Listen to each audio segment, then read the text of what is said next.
บท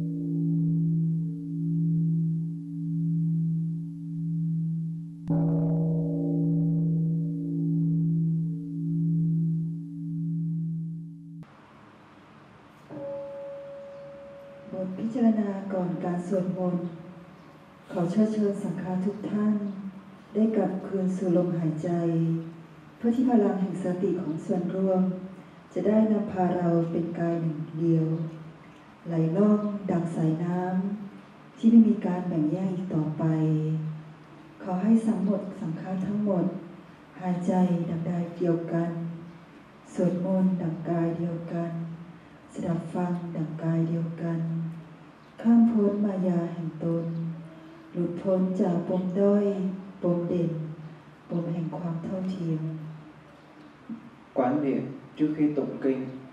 Xin đại chúng trở về với hơi thở và để cho năng lượng chánh niệm tập thể đưa chúng ta về với nhau như một cơ thể, đi như một dòng sông, không còn cách biệt. Xin đại chúng tất cả đều thở như một cơ thể, xướng tụng như một cơ thể, lắng nghe như một cơ thể và vượt thoát biên giới ngã chấp, phá bỏ mặc cảm hơn người, thua người và bằng người. Trong bên quan thi đi Hãy subscribe cho kênh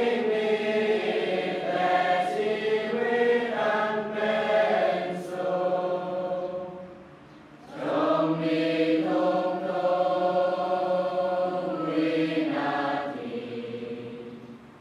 để không bỏ lỡ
respected Thầy, dear noble Sangha, young community.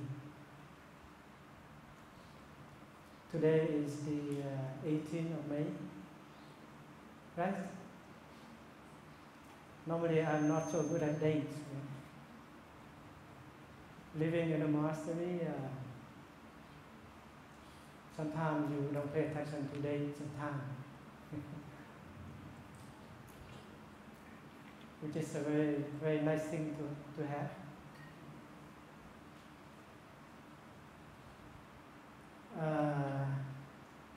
I ordained at the age of 22,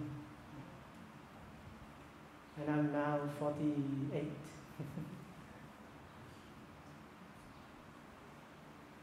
And I can tell you that I'm a happy monk. Doesn't mean that I don't encounter challenges and difficulties and some amount of suffering, but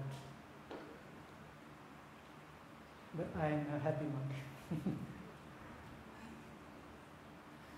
At first I thought that becoming a monk is like you go to the mountain and you're gonna practice and get enlightenment and go somewhere else. Go to somewhere up in heaven and enjoy your life with totally happy. And I did not know that entering the monastic life, I have to learn so many things and have to do so many things. Starting from cleaning the toilet and then chopping the wood, cooking for 1,000 people in a retreat. Okay, I used to cook, maid cook for a retreat for 800 or 1,000 people in America and in Europe. And I find that I always enjoy cooking. And I learned many other things in the community. Learn to be a work coordinator, learn to be leading retreat, learn to associate with people. Because sometimes it's not easy to sit in front of people, so many people, and say something. Right? But when you sit in a circle, and it's so difficult to share something because you feel shy, right? You feel that you're not sure what you share will be received or will be criticized.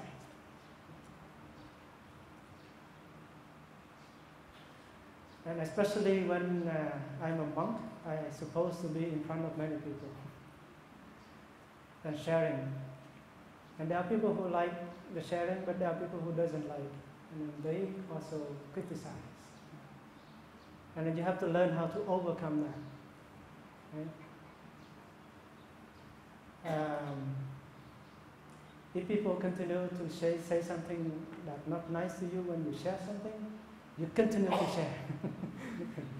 You share until he gets tired. And you are successful.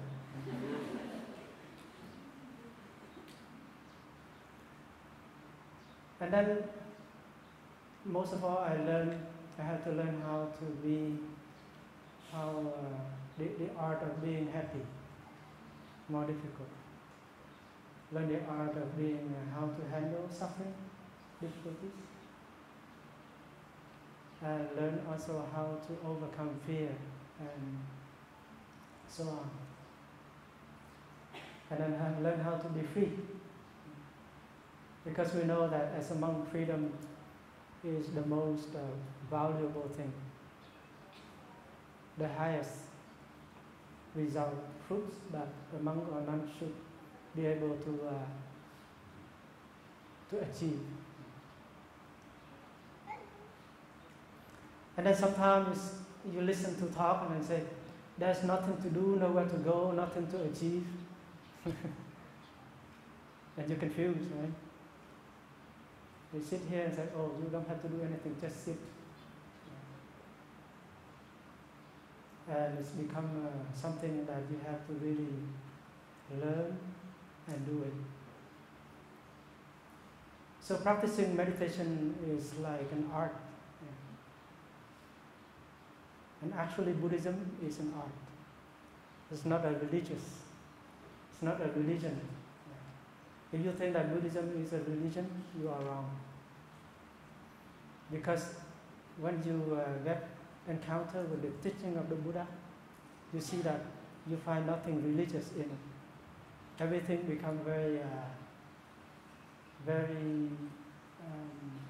scientific, practical, and has the capacity to transform and heal ourselves. And it's become very simple enough that everybody, even the children, can receive and practice. And there are children who are able to transform their hatred, resentment, in order to be able to love.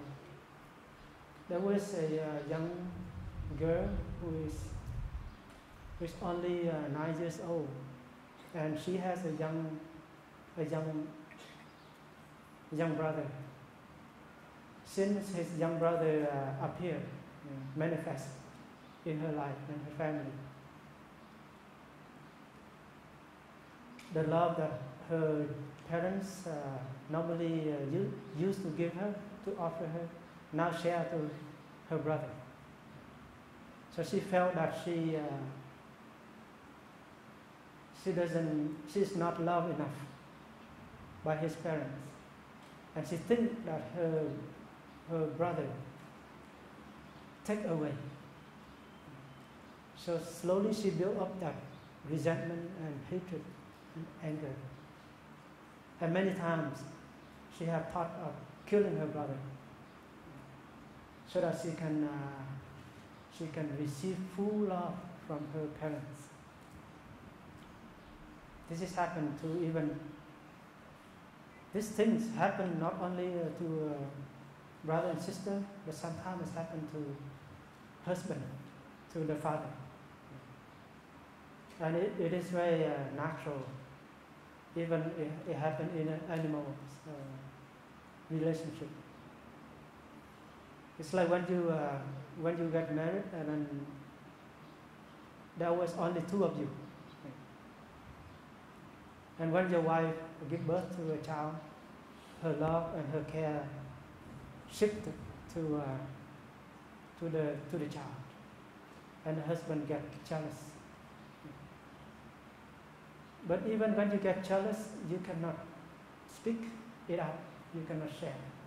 You have to hold it and keep it yourself. And sometimes unconsciously you get jealous to your son, your daughter, because the time that your wife, your partner used to be with you, now she shares at least 50 or even by 70%. So you only have about 30% of the presence of your wife. And that's natural. But because we don't know, it is a process. It's really happening subconsciously. Sometimes you get really mad, angry with your child when you hold it. And when she or he gets older, there will be a time for you to revenge it unconsciously. This is how our mind works. So mindfulness can help us to practice in order to overcome these kind of things. That little girl in Italy, she has many attempts to kill her brother. She really meant it. And one day she went to the retreat with her parents. And our teacher offered teaching to the children. And he used the image of an olive tree. When the olive tree is old, it doesn't grow and flourish as it is when it is young. So they have to cut all the way down to the bottom. And then new branch grow from that trunk of the tree. So in that retreat, our teacher taught the children about the practice of interbeing, of no self. But he used a kind of language that the children can receive. So he used the image of an olive tree. Even the olive tree has only a trunk, but when it's grown different branches. But when you look deeply into different branches, you see that they are growing from one base, and that is the center. So looking into this branch, you see the other branch. When you look into the other branch, you see this branch is present in it.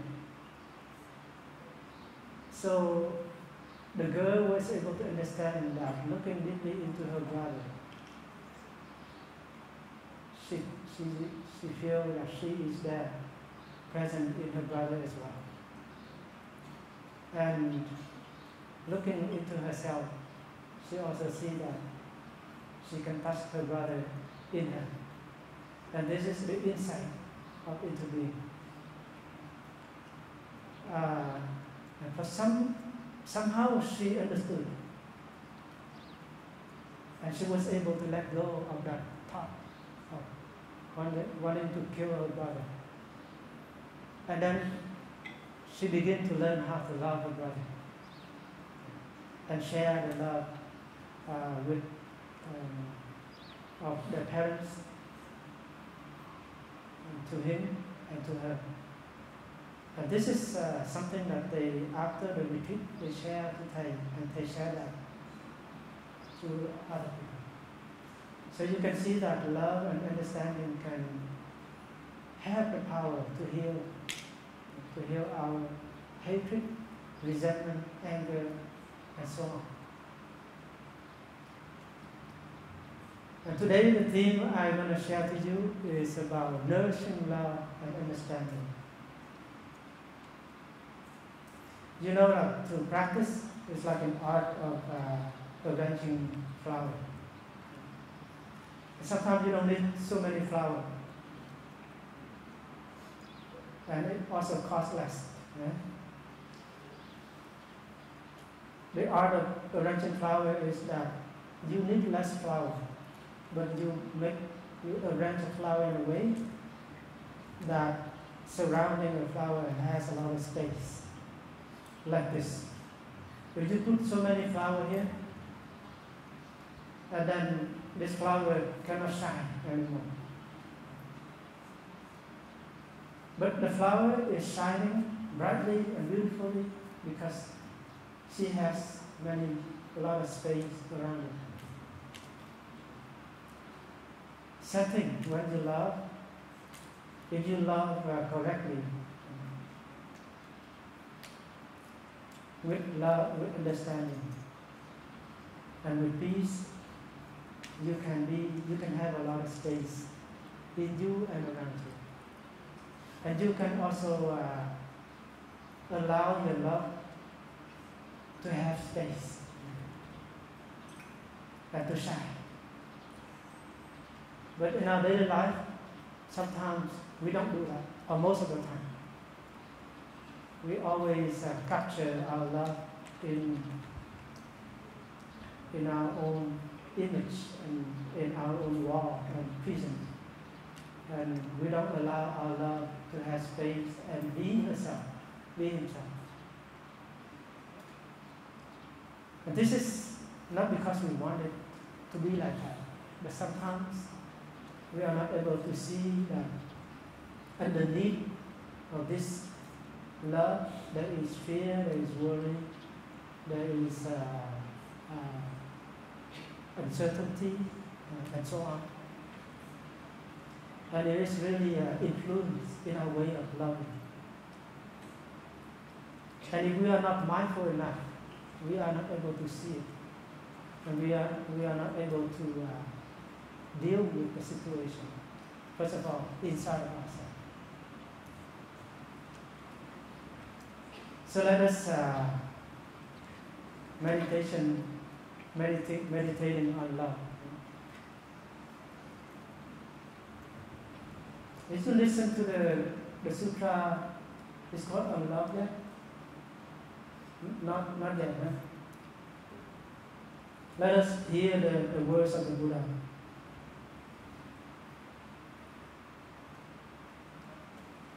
He or she who wants to attain peace should practice being upright, humble, and capable of using loving speech. He will know how to live simply and happily, with senses calm, without being covetous and carried away by the emotions of the majority. Let him not do anything that will be disapproved of by the wise ones. And this is what he contemplates. So it's clearly that if you want to be happy and peace and feel peaceful, you should practice upright. Upright is not like when you move, you can easily shift to the left, to the right. You know. If someone says something nice, you shift to the left. If someone says something bad, you avoid and you shift to the right. You are not yourself. If you want to do something, if you want to say something, you have to really mean it. You have to live upright, straight ahead, and not narrow. But sometimes we have that habit and energy of learning, want to narrow ourselves. Right? We want to beat around the bush. We don't want to be faithful and truthful to ourselves. And humble, being humble. Because one of the obstacles is your own knowledge. I know everything. I know the truth. And because of that, I know the truth, you suffer a lot. And you make others suffer. You debate. You struggle to be the best, and you want to be the center, and everybody should orbit around you. Right? And that is not humble. Being humble is mean you know, but you pretend that you don't know. Because they say that if you know, and and then you realize you don't know, then you know. Why? Because you can always learn something new. So you don't just hold on to the thing that you know to be the highest truth. In that sense, you know nothing. So in our daily life, in relationship, we argue a lot because of this. So we have to learn to be humble. Being humble doesn't mean you are ignorant. You are weak. Being humble is mean you have enough peace to know what is going on, and to know when and how to respond to the situation cleverly, with understanding, and capable of using loving speech. Because using loving speech, it will bring you peace, love, and happiness. But out of fear, anger, worries, and resentment, you might speak harshly, and you can create difficulties, suffering, and build a big gap in communication. He will know how to live simply and happily. Living simply is the way out for our 21st century. So we have to learn how to live simply, for just less thing. Eat simply and choose healthy food to eat, to consume. As a monk or nun, we have only 3 pairs of rope in a row. 2 long rope, 1 ceremony rope, and a sangati. And 2 pairs of shoes, maybe 3 for us. 1 shoe for football, 1 pair for walking and running, jogging, and 1 pair of slippers for daily use. If you have more than 3, then you will be reminded.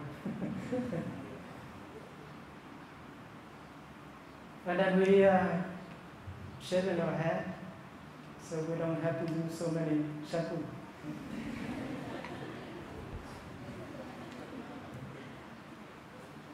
With senses calm,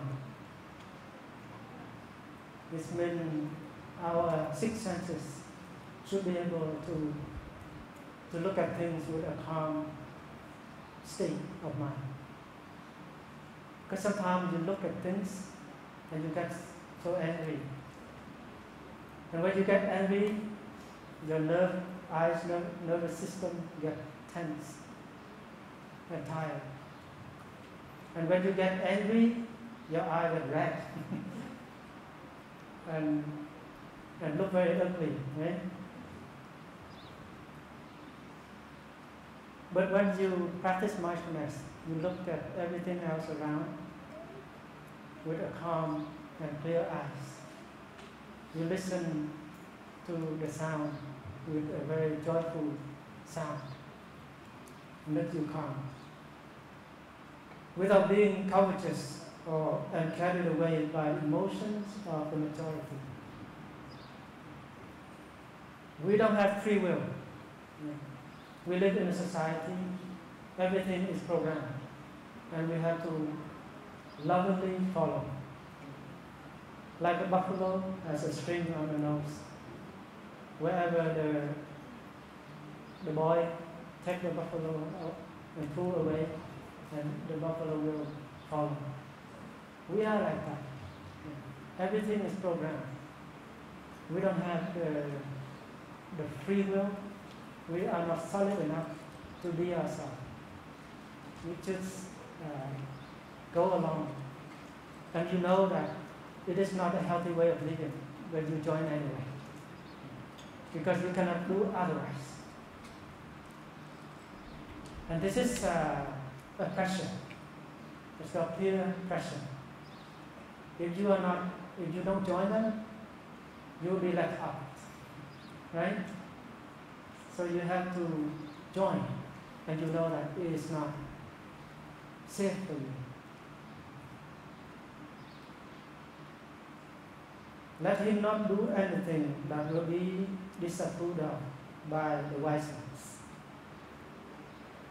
So when a wise person looks at you, he knows who you are.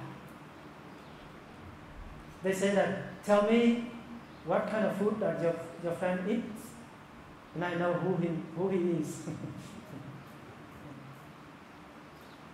Just look at the way you talk, the way you walk, the way you behave, the way you eat, the kind of food you eat, the thing that you do. The wise one knows that who you are and what you are.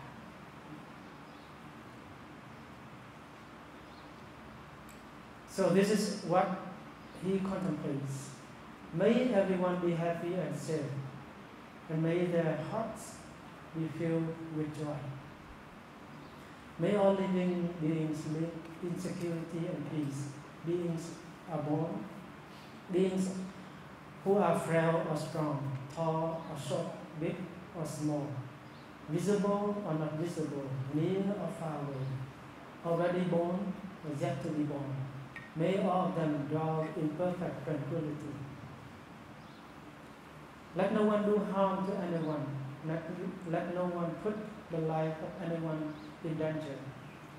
Let no one, out of anger or ill will, wish anyone any harm. So this is a wish from the practitioner. Do we have the time to really sit down a few minutes in our day to really nourish ourselves with this wish? Or we get so busy running after fame, power, money, sex, and so on, and so many other things, parties, shopping, or get angry and doesn't know how to weigh out, so on. And sometimes, as a monk, the Buddha taught how to meditate on love, so that you can sleep better when your mind and your body is filled with love and compassion. You can sleep better, more peaceful, more relaxed. You don't have a nightmare. You wake up in the morning with a new, fresh state of being. And you are protected by other species, gods and men. And you are a fresh person that everyone like to come and be around you. This is the outcome of the practice of love and compassion. And that is why the Buddha has great compassion, and he is able to tame the elephants when the elephant tried to attack him. The snake tried to come and sneak under his rope in order to get protection from the birds.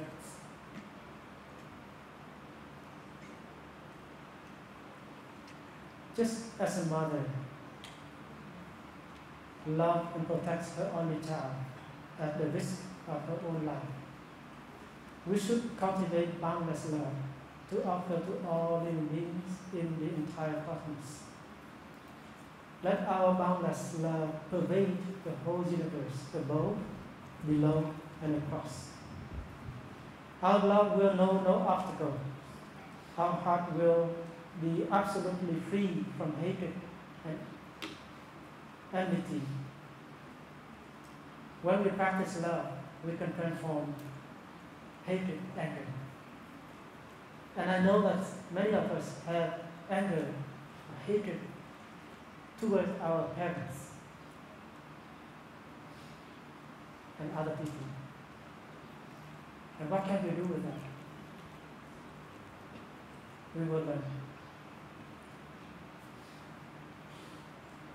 Whether standing or walking, sitting or lying, as long as we are awake, we should maintain this mindfulness of love in our own hearts. This is the noblest way of living. So if we are mindful and we are able to practice love, compassion in our daily life and maintain our love through our 24 hours a day, we will be happy, we will be peaceful, and we will be able to transform our suffering. And we can become a source of love and happiness for other people. It's not that someone makes us suffer, and we have to prevent, we have to get rid, or we have to run away. It's about understanding and compassion. And this is what we are here to do, to learn and to cultivate love and compassion so that we can resolve and transform our suffering. Free from wrong views. Wrong views is opposite from right view. Wrong view is like, this is me, this is my body belongs to me. I am 18 years old. You should not intervene into my life. You are you. You are not me. I am not you. You are someone existing completely outside of myself. This kind of wrong views. The left is not the right. The right is not the left. The left is the left. The right is the right. The right cannot be the left. And the left cannot be the right. This is the wrong view. And because of this, our thinking is full of discrimination and separation. But in the practice of meditation, we have to learn how to look deeply into the nature of the left and the right, in order to see the left is made of the right, and the right is made of the left, and the left is the right, and the right is the left. If you don't like the left, you only like the right. You like to remove the left, right? And yet, the left still remains as the left. Because as long as the right is still there, the left is there. And this is the basic teaching of the Buddha and the heart teaching of Buddha. This is because that is. This is like that because that is like that. So if you think that the left is not the right and the right is not the left, if you think that your father is not you and you are existing outside of your father, you are wrong. And that is wrong view. If you believe that things are permanent and change, you are wrong. Because everything changing in every second. Nothing can remain the same. No one can take back in the same river twice.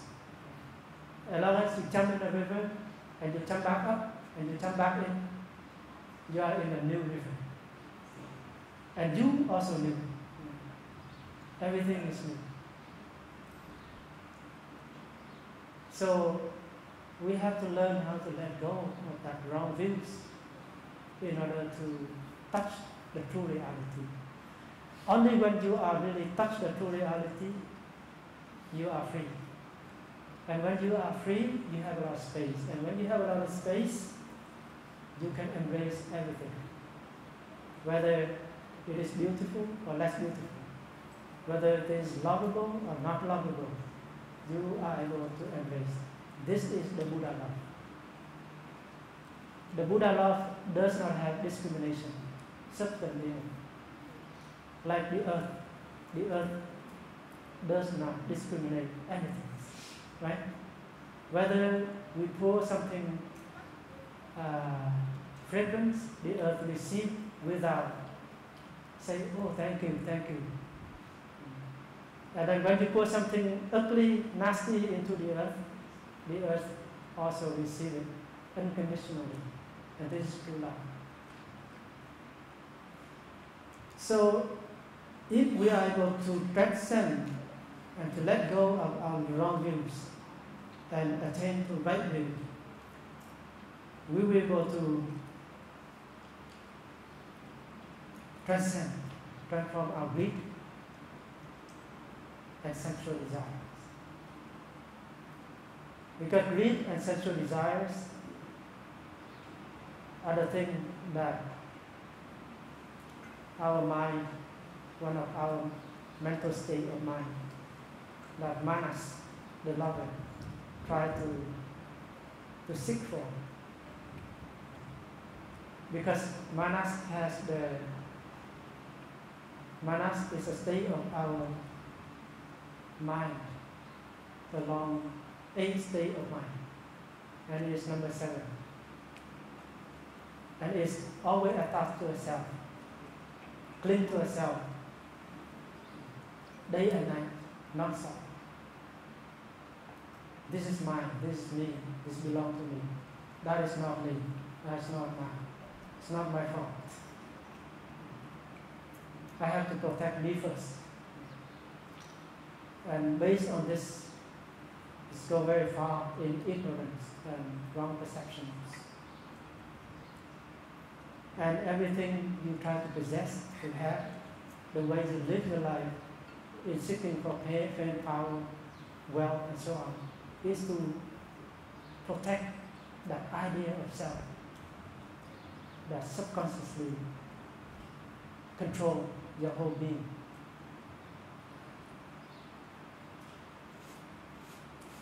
So free from wrong views, greed, and sensual desires, living in beauty and realizing perfect understanding. Perfect understanding is the insight of inner being, right being, and we will explore into it.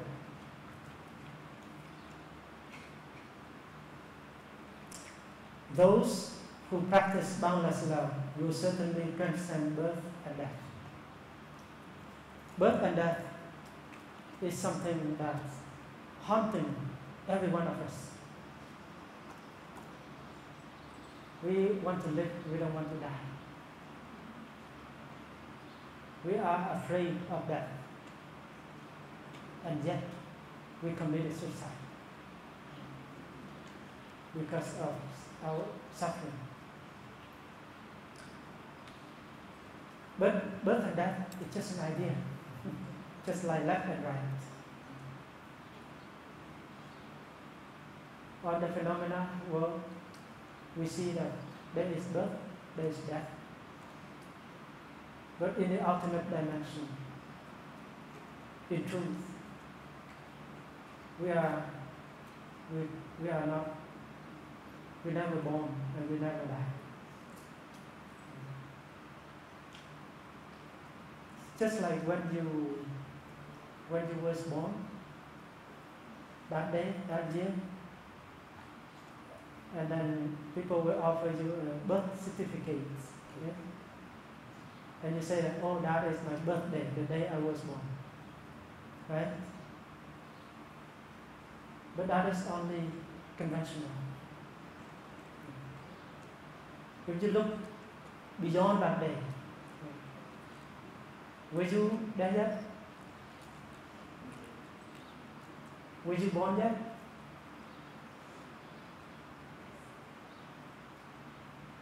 How many of you know that you were there yet already? How?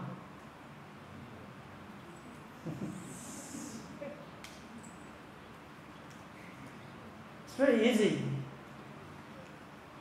This is a kids in secondary school can answer, right? At least you were in your mom for how many months? 9 months, 10 days, more or less, right? So you were there already. Do you need to be born? No, right? So the moment you pop out from your mom,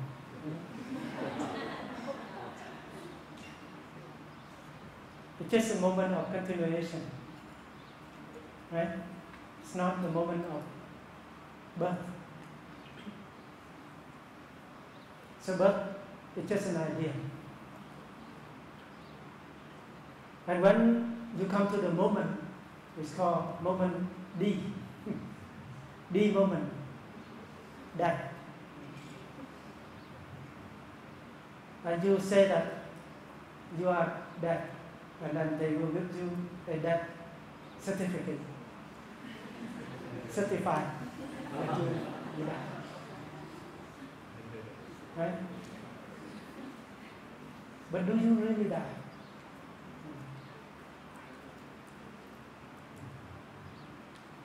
You should become something else. But out of this form, you become some other form of life. Right? Because they ask that after they burn you, they step into the garden, right? Your own garden. And next springs come, you see a beautiful flower manifest. And you are part of the flower, right? You are part of the cloud, enjoying yourself in the sky. Because the heat evaporates, the water in your body evaporates and join the cloud in the sky. Right? So you are partly the cloud. So you continue in many other forms of life. You don't die. But in our mind, you think, and people think and become a collective thinking, and it's become something that we hold on to believe it is the truth. That after you die, you become nothing. First, you become from nothing, you become something, right? And then after you, from something, you become nothing. But do you really, from nothing, you become something? No, right? You were partly your mom, your dad, your ancestors, everything else. So you are not coming from nothing. You are manifesting, coming from many, many, many things, including the bread that you are eating this morning, including the cow in the field, because the cow gives you milk, and the milk your mom drinks, and your mom gives you milk, and grains and everything else. So you don't really, from nothing, you become something. So if you see that you are not born, then the answer is clear: you are not dying. You turn into something else. Matter can be transformed into energy. Energy can be transformed into energy. And energy can be transformed into matter.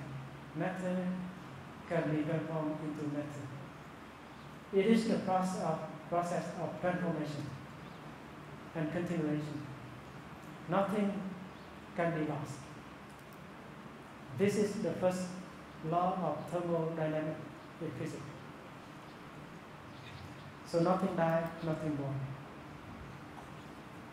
So to be born and to die is just an idea in our head. So to practice meditation, you slowly from looking deeply into the phenomena, so-called birth and death, and you look deeply into its nature, and you learn how to touch the reality of no birth and no death. And this is the highest practice.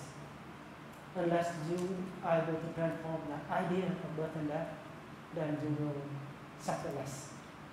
You'll be free, and you don't grieve anymore when someone of your love dies. So take a moment, and we're going to meditate on the words of the Buddha.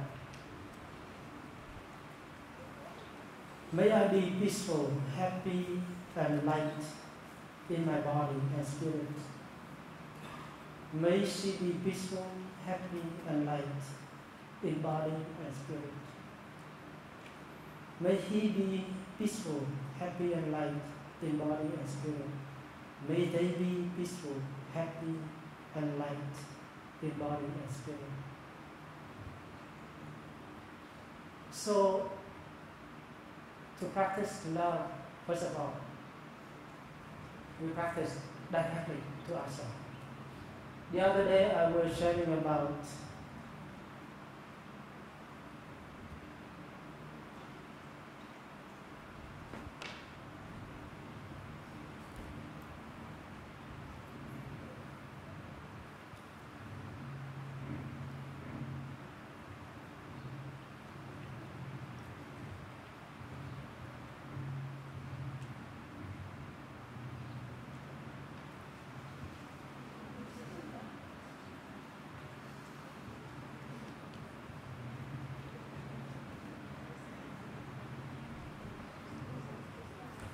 like a basketball.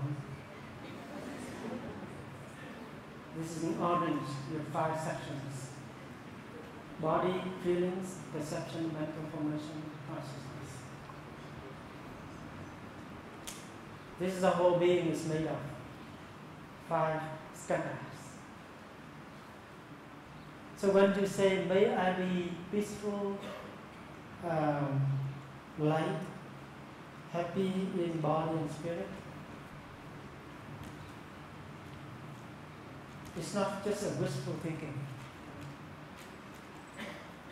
First, you have to have the intention. And secondly, you learn the art of how to bring peace, harmony, and lightness in your body. In the last 2 days, we have learned that.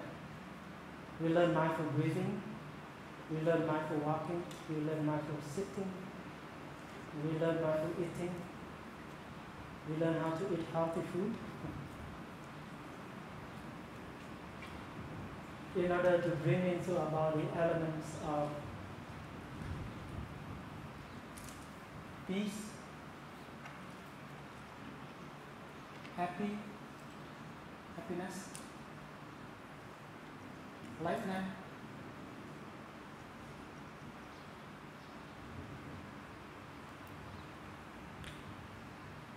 because sometimes our body is very heavy, only 50 kilo, but when we have stress, anger, it's 200 kilo.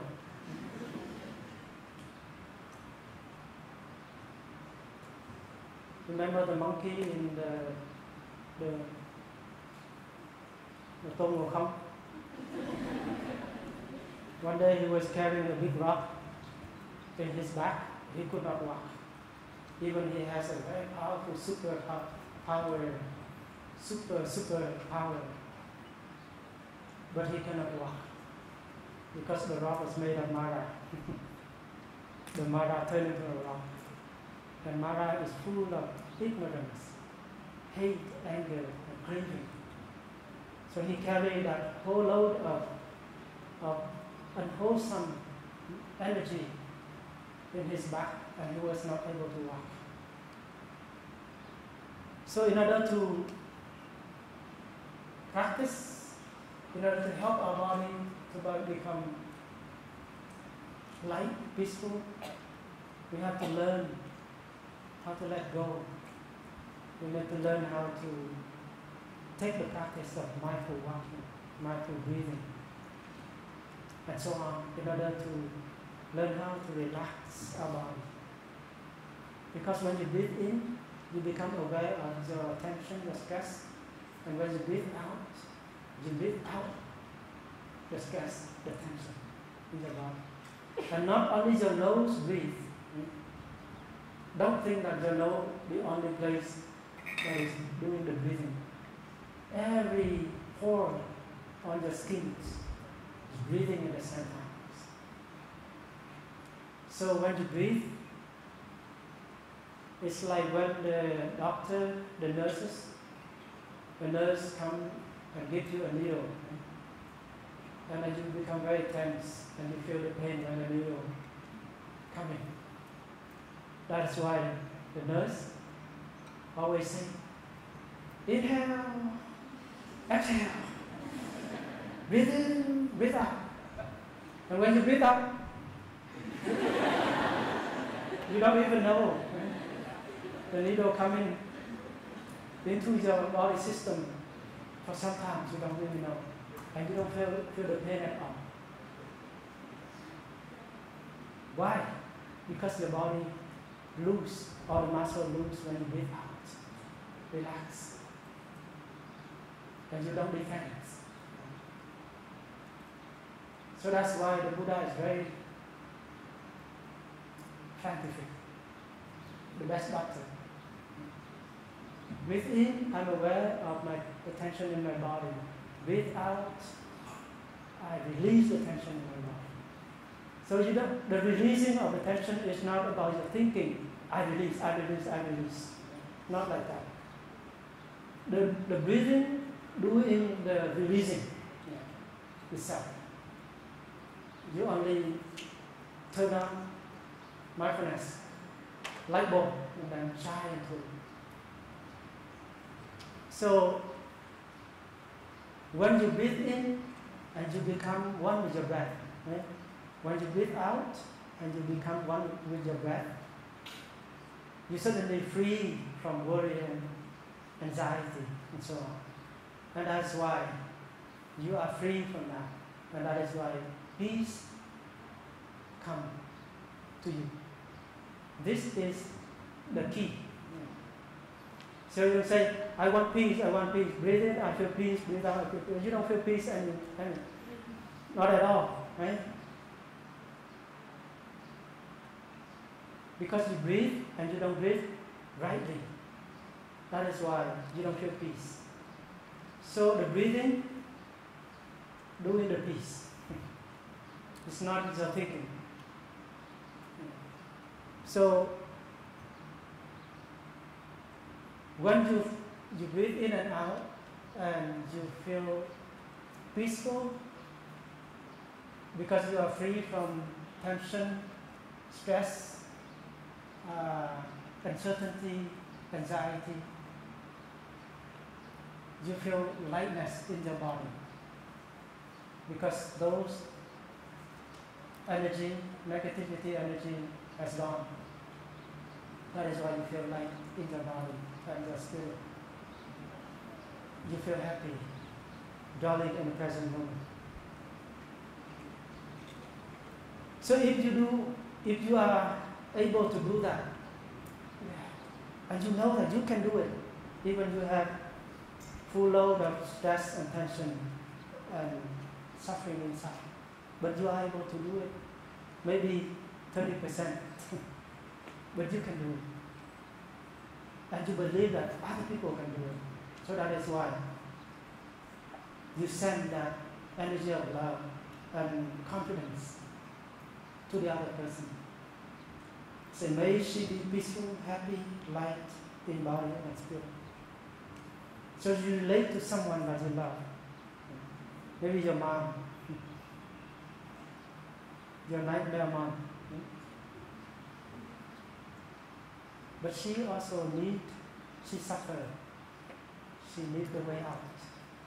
And you send that wish of love to your mom or someone that you love. Sending that wish already the fruit of practice. Right? Because you don't hold on judgment, anger towards her. And you know that when the conditions are favorable, you will have the skill to share the practice to her. Because if you still hold on to that hatred and anger toward a person, you will not be able to communicate, to approach her and communicate. So communication to start with yourself. And then you relate that to him. Maybe someone you believe that make you suffer. Or someone that doesn't make you suffer, but she suffers or he suffers. And does not know how to overcome suffering difficulties. So you send that love to him or to her. And the moment that your mind springs up with the thinking of love, happiness comes to you right away.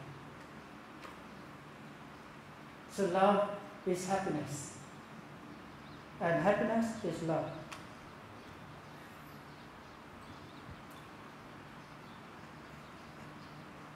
May they be peaceful, happy, and light in body and spirit.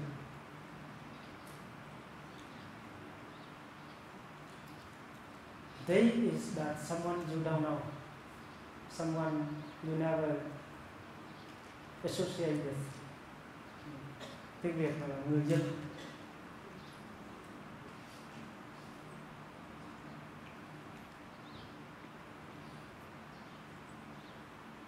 You know that they are suffering a little bit somewhere. Maybe you relate direct your love to Bosnia, to Iraq, to those places, and you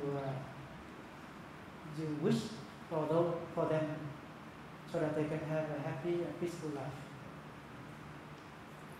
And the thought is made of love, can bring you joy and happiness, and your mind becomes light. So this is not a wishful thinking. begin with thought, because our daily life is conducted with three kinds of actions. The first action is thinking.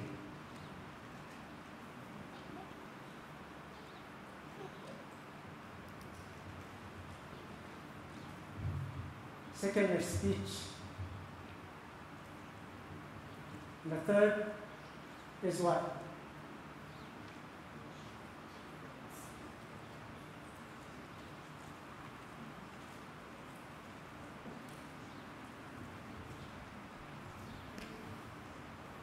This is called NIEM, karma. Karma is made of three things here: thinking, speech, and physical actions. And even everything that you have to abandon when you die, but this you cannot. It goes with you into the new life. So it depends very much on the quality of your actions, that you will be born into, manifest into a healthy, happy, peaceful land, or you can be born, manifest into the zone of suffering. So when you give a thought of compassion and love to yourself and to other people, they can get healed. And we can do that every day, right? Every moment, wherever you want.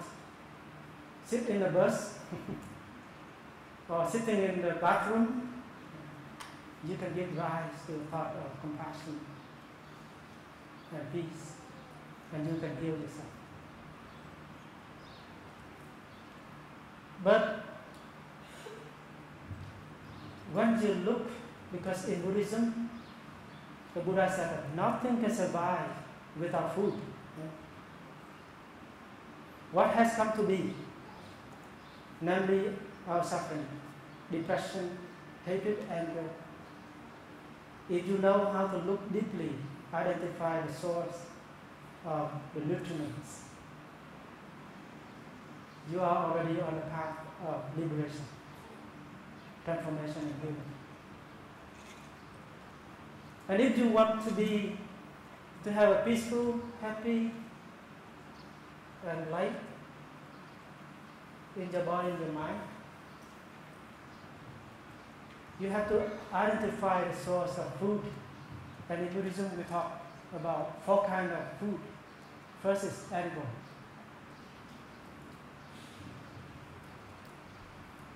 The kind of food that we eat every day. Right? So when you look into the nature of your food that you eat every day, if you eat a lot of tasty food, but it contains a lot of, it's very oily, sour, salty, it really tastes good. But when you eat a lot of them, you get very heavy, especially in the evening with meditation. Good food, tasty, you eat a lot, and you come into the meditation hall and you sleep all the way. So, okay, I cannot be successful in my sitting. I sleep all the way through. And then the monk will ask, what did you eat? How much you eat? Oh, I ate 2 bowls of noodles.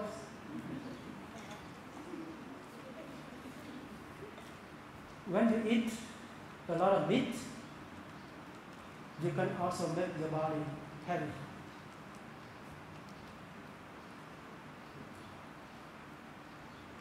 That is why being a vegetarian, it seems that you become more peaceful and light. Because human being is structured to eat vegetables, not to eat meat. Artists are structured to be a vegetarian diet. But because we are so intelligent, That's why we eat meat more than vegetable. Right? And now we are more sick. So, and then the meat products now has more intoxication substance. That's why when you look around the market, you don't dare to buy anything to eat. Everything, oh, poison. So many chemicals.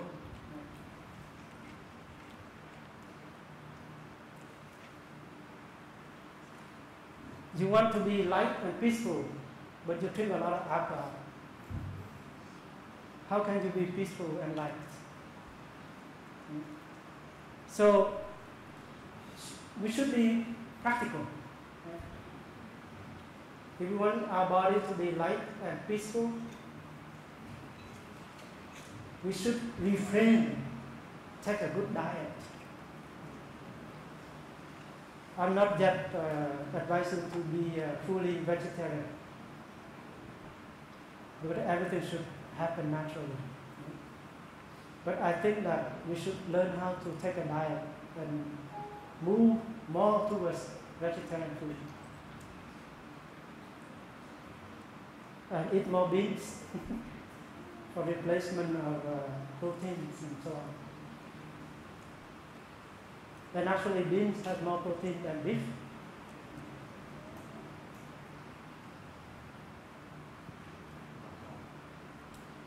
When you eat a lot of meat that is produced, raised in a very cruel way, now they show you the cruel way of the cruelty of raising animals for meat. You know how much hatred and anger in the chicken, in the cow, in the pigs, pork. And when you consume a lot of that, you take in energy of anger and hatred into your body system and your mind. That is why people nowadays become more aggressive, more angry. So in order to be light and peaceful, we learn how to consume less of meat, and we consume more vegetable and other healthy diets.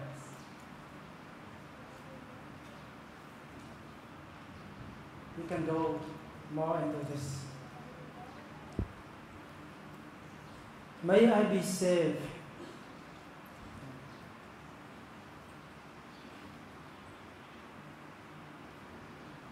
The whole thing in this exercise is that when you understand and when you know how to live peacefully and happily and light in your body and mind, you can be an example for the people around you. You can share your style of living, because we know that happiness is really needed. Peace is really needed for our transformation and healing. May I be safe and free from injury. Free from injury, safe and free. We live in a society we don't feel secure anymore. Right? We don't feel safe.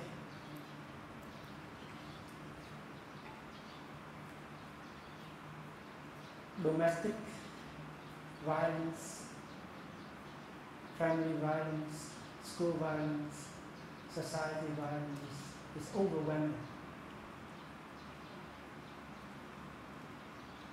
Because every one of us are captured with anger and hatred.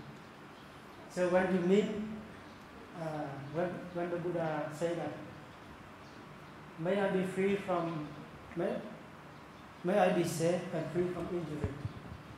Injury does not mean that you play football and you broke your leg. It's injury, but physical. But the moment when you get caught into anger and hatred, that is injury, mind injury. And that's more serious. When you feel lonely, it's an injury, and you don't know how to take care of it. You go to the bar, you drink, and you get drunk. You drive home, you get accident. And you also, not only you get accident, but you involve other people into accidents. This is not the way. So if you say, may I be safe, may I be free from injury, you have to be mindful of your way of life. When you drink a glass of wine, or when you drink the whole box of beer, you have to be aware. Within, I know I'm drinking beer.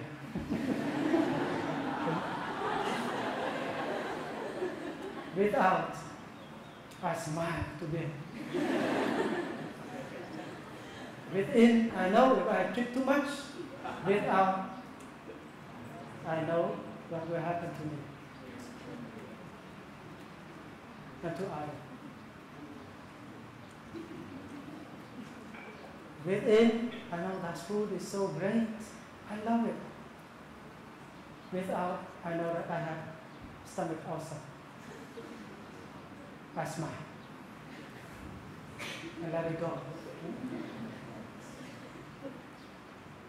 That is a practical way of learning how to be light in the body, and feelings, and perception, and so on.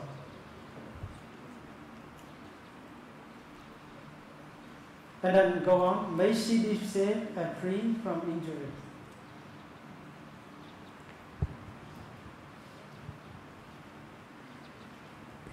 When you have anger, or jealousy, or feeling of loneliness come up in the zone of mind consciousness, or active mind, and this is storehouse.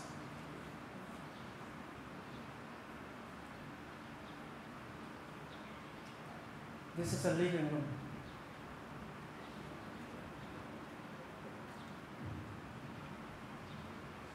Mind consciousness. The front stage and the back stage. Sân khấu, hậu trường.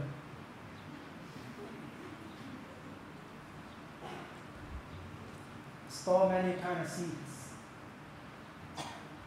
Love, hate, prejudice, anger, aversion, understanding, mindfulness, concentration, insight, so on. So when the seed of anger manifests, you have unpleasant feeling. You suffer. And if you don't know how to handle this energy, you will damage your mind. You will speak in a way, or you act in a way that making yourself suffer and make others suffer. So it's true that the seed of anger is really there, existing in your store consciousness. That is the first primary condition. It's called condition of seed. If you don't see this, you begin to blame one another. Why he dare to make me angry? But because you have seed of anger in yourself, that is why you get angry easily. If you have a lot of, your mind consciousness is full of love and compassion, you don't get angry easily. You do have the seed, but it's very tiny, small. It doesn't affect too much on your life. The same thing, same words that person say to you. And then your brother standing on your side, but he didn't get angry. Same thing, same environment, atmosphere. You get so angry, your brother don't get angry about that. So when the seed of anger come up, you learn how to embrace. You invite the seed of mindfulness as the second kind of energy to come up and to embrace the seed of anger, the energy of anger. Just like a mother protect her own child. So your anger is a child, and she needs love. So when the anger come up, the Buddha said that you should not do anything. You should not say anything at that moment. You take a walk, you sit down somewhere, come back to your mindful breathing, belly breathing. You say, breathing in, I know I'm angry. Breathing out, I smile to my anger. Maybe difficult to smile at all. I calm my anger. So you practice in a way, slowly, that you help. Mindfulness is like air conditioning. Anger is like a heat in your room. And when you enter into the room, so hot, and say, oh my God, the room is so hot. How can I sleep in here? You forget that you have an air conditioning. So all you have to do, take the remote control, bling, and then the air conditioning, the air, fresh air, cool air will come out and slowly, slowly, slowly embrace that heat, and then turn the room into a very pleasant, cool to lay down and relax. So the same thing, when the heat of anger come up here, instead of trying to say something, to do something, or to act in a way to make the other person suffer, because he dared to make me suffer. But the truth is that when you say something in reaction to make him suffer, because he dared to make me suffer, that he will do the same thing back. So both of you will climb the ladder of suffering together. So the Buddha said that don't find a reason why you suffer, why you make me suffer. But sit down, put off the fire, like a house which is burning, and you believe that the one that is run by is the one who set up the fire at my house. So you try to catch that person who you believe to be the person who set the fire at your house. And he runs so fast, and you keep running after him, but you could not catch him. Right? He disappears somewhere. And when you come back, the house is all burned. So the Buddha said that the first thing you do, put out the fire, so that you can save the house.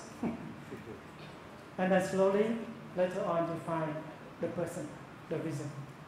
Because sometimes it can be a wrong perception, right? Maybe not that man. Maybe your house is old and the electricity inside is wrong. It's set fire inside. So you can be wrong with your own perception, and you can suffer more. So when you invite angel mindfulness up here, like an air conditioner, you cool down the heat and then allow the seed of anger to be turned to the form of seed. And there you feel peaceful, light, and relaxed. And then when your mind is peaceful, relaxed, calm, clean, you begin to see deeply. And that is the practice of deep looking.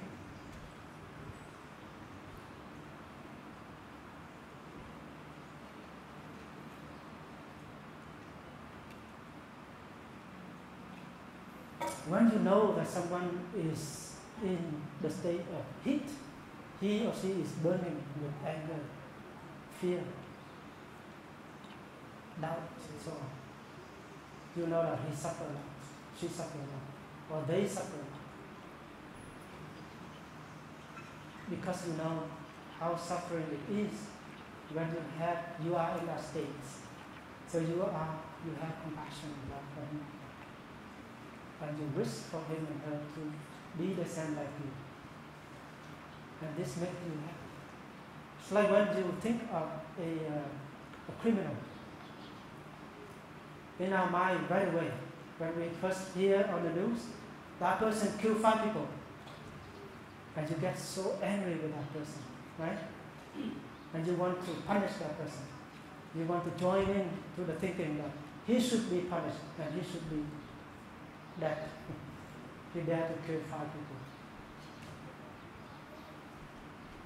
But if that person is a happy person, he is loved by his parents and friends, he doesn't do something like that. He must be suffering a lot, feel a lot of injustice. So he, out of resentment and fear and wrong perception, he killed the people. So when you see that, you begin to understand and you wish for him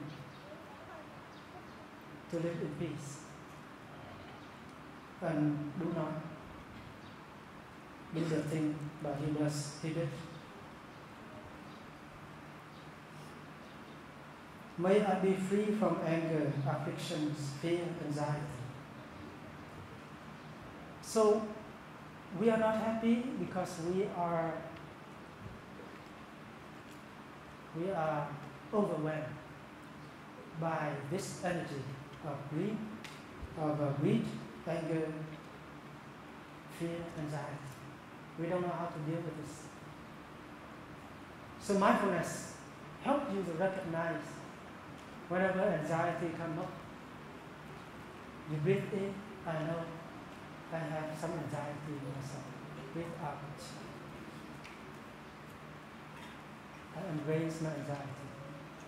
Breathe in, I know that I have a good friend. Breathe out, I will call him to support me in this moment. Breathe in, I know that I have a sangha. I have the monastics in Thailand. Breathe out, I'm going to go there and get support. Everybody, someone is there for us. You should call for help. And you get out of the feeling of anxiety. Breathe in, I know that the sky is blue, beautiful. Breathe out, I smile to the blue sky. So you don't get stuck into that anxiety. And anxiety is just part of yourself. You are more than anxiety, right? Anxiety is only one of the 52 mental formations. You are your body, right? You are your love, you are your understanding, you are your forgiveness, you are your father, you are your mother, you are everything. So you are not just anxiety. So you should not lock yourself in and identify yourself with anxiety and die because of that. You are not just depression, you are more than that. You are whole. So breathe in, you recognize that, identify your depression, your anxiety. Breathe out, you calm it down. Breathe in, you shift your thinking into a positive things. Breathe in, I still have a good body. Breathe out, I feel happy with my body. Breathe in, I still have my mom alive there. Breathe out, I can come to her at any time I want. Within, I still have a solid father. Without, I can come and take refuge in him. Within, I have a good friend who always there for me. Without, I come and get support. So you are not just your anxiety and depression, you are more than that.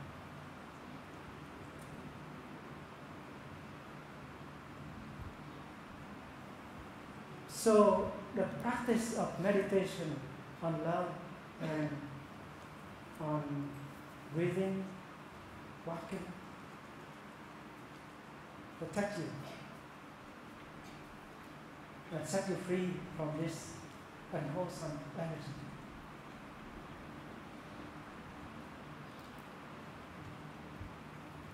So you learn how to calm them down first. You don't look yet deeply into the nature of your suffering, because it's still so strong.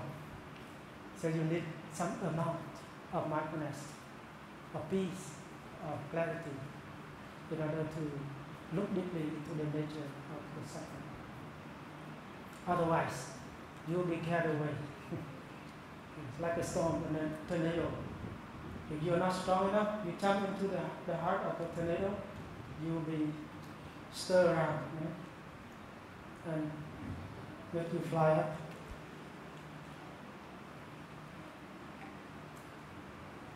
So we learn how to nourish our love and understanding. We continue. May I learn how to look at myself with the eyes of understanding and love. First, you learn how to accept yourself, accept who you are. Whether you are beautiful or less beautiful, whether you are a more compassionate person or you are an angry person. You learn how to accept. You don't discriminate yourself. You don't hate yourself. Whether you are good looking or you are not in good looking, doesn't matter. What matters is that you should be able to learn how to be loving and happy. So you have to learn how to look into your body with eyes of compassion, understanding. You know the situation of your perception, your body, your feelings, your mind. How was your mind, my body in the past? How is it right now in the future, in the present moment? How will it be in the future? This kind of question is very helpful. So you will understand the situation clearly, and you will know what to do and what not to do in order to protect, to love, and to make your body become healthier. And this is love. And when you look into feelings, the nature of feelings, you look into the second kind of food, that's called sense impression.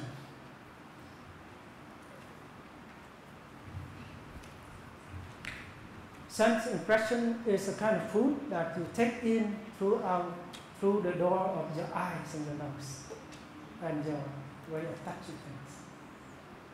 This is also food. Every day we consume a lot of violence in the movie, internet.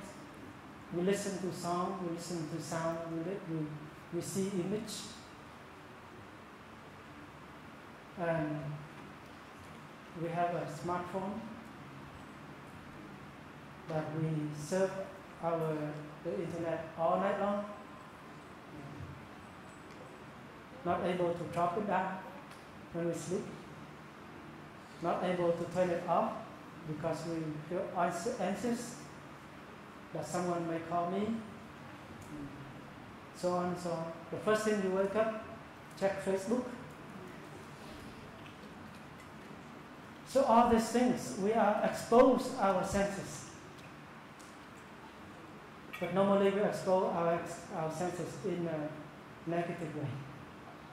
We don't expose ourselves in the positive things. Internet is like a knife with double blade. It can be helpful, but it can be nasty and kill us. So we have to be aware and we have to light up the mind, energy of mindfulness in order to shine through our senses, in order to know what to do, what not to do, what to consume, what not to consume, including the seed of craving. Do you like that dress? And you go to the shop and buy that dress. It's not because you need it, but because the majority think that that dress is beautiful. And if you put it on, you look beautiful. And everything is programmed right at home. So you go to shopping, all you have to do is just take it. You walk around 100 times in the shop, and then at the end you have to pick that dress and go home. So you have no free will. So the seed of craving, even like sex, is an organic thing. It grows or it doesn't grow. But if you feed image and sound to that seed, it grows. And to the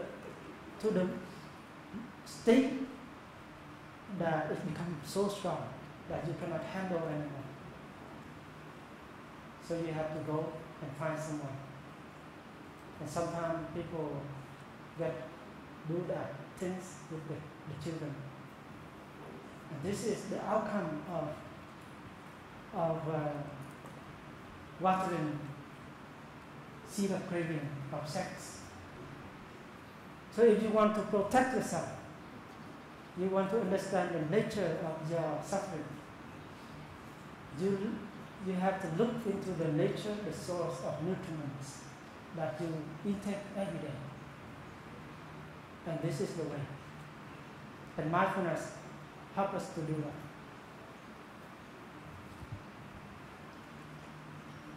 If you look into the nature of your father that you are suffering with, or your mom, you also need to look into, because most of the time we suffer because of our wrong perception.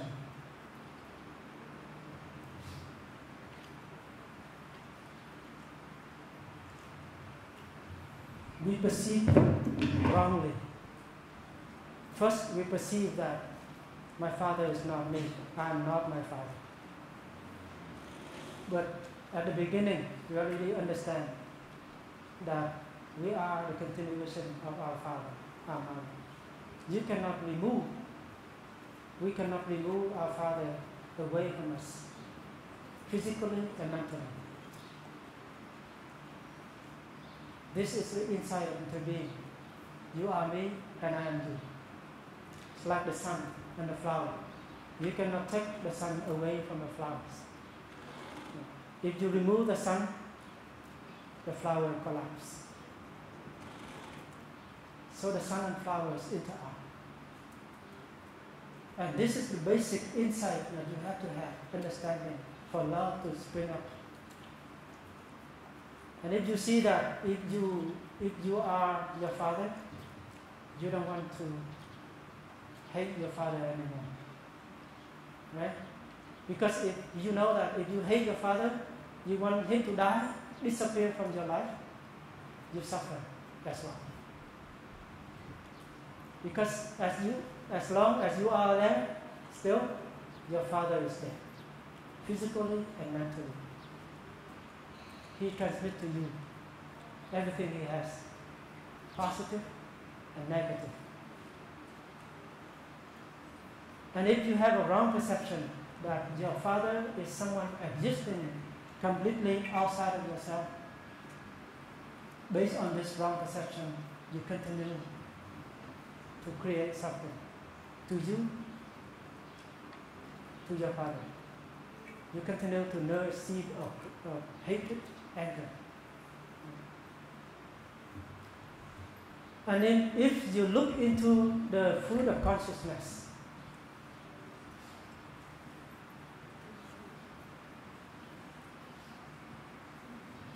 consciousness here is made of individual and collective. Individual, you have seed of anger, of frustration, of wrong perception. Collectively, the environment is full of anger. The environment where you live, people are thinking in direction of separation, discrimination. A lot of anger, energy is moving around. Doubts, fear is what the seed of anger in you. So when you understand why you get angry like that, then you love yourself more.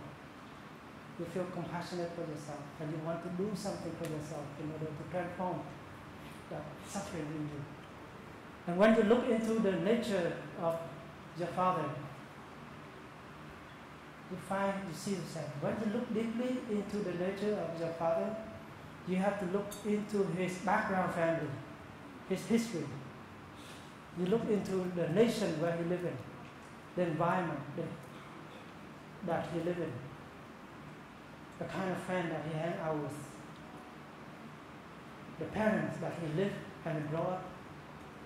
You have to look into a broad picture and see maybe he is the victim of his own perception, and he is a victim of the violence in the family and in the school environment.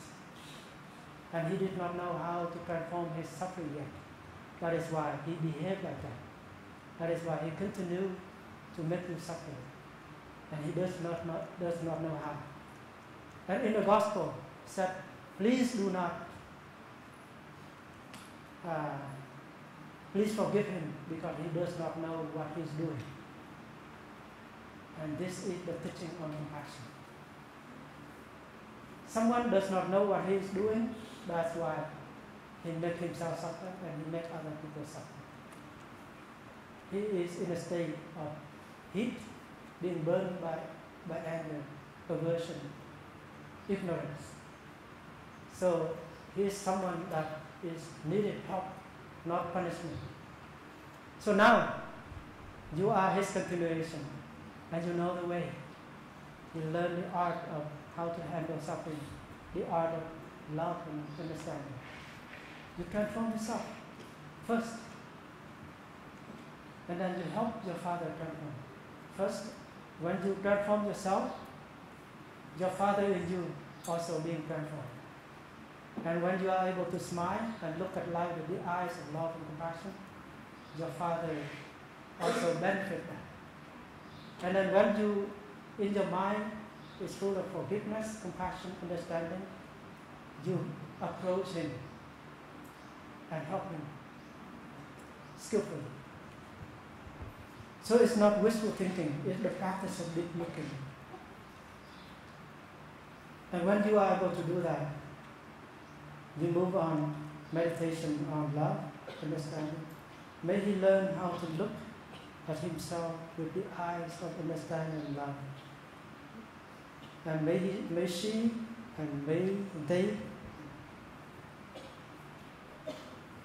So if one person know the practice, then the second person know, then the other person know the practice. If you know the practice, next year you come, you bring your new friends. And then other friends. This is the truth. So every day we need to learn how to be mindful and to learn the art of deep looking in order to understand in the light of interbeing, in the light of edible food, sense impression, wrong perception, and consciousness, in order to see the nature of your suffering. the nature of your happiness. So a practitioner knows that what has come to be, if you know how to look deeply and identify its source of nutriments, you are on the path of emancipation. So you should not fear of anything, right? Fear is the most deadly thing. Be the fear of no fear. So when you encounter something, what you are fear of is that you don't have the way out. But when you already receive the path and the practice, you should not be afraid. To sit down, embracing it, looking deeply into it, to have a clear understanding about it. If you are able to understand your father in that aspect, then you begin to forgive him. If your father left your mother and go with someone else,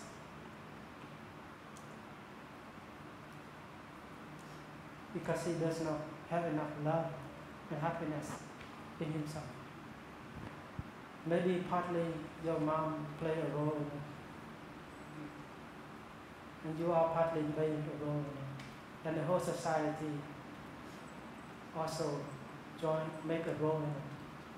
So looking into it that way, you understand your father more. You learn how to forgive and learn how to connect with your father. Whether he is good or he is not good yet, he is your father. Same with your mom. And that is deep understanding. Only that you can be peaceful, happy, and feel content with your life. And